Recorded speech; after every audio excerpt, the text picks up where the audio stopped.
大家好，今仔日要甲大家介绍的俗语是：大红花毋知歹，圆仔花歹毋知。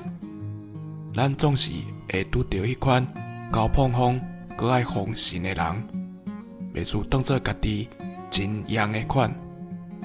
这款人上介互人讨厌的，就是真够当面甲人闹气、甲吐槽，搁爱伫人的尻川后叽叽嘟嘟。煞毋知家己嘛无咧外交。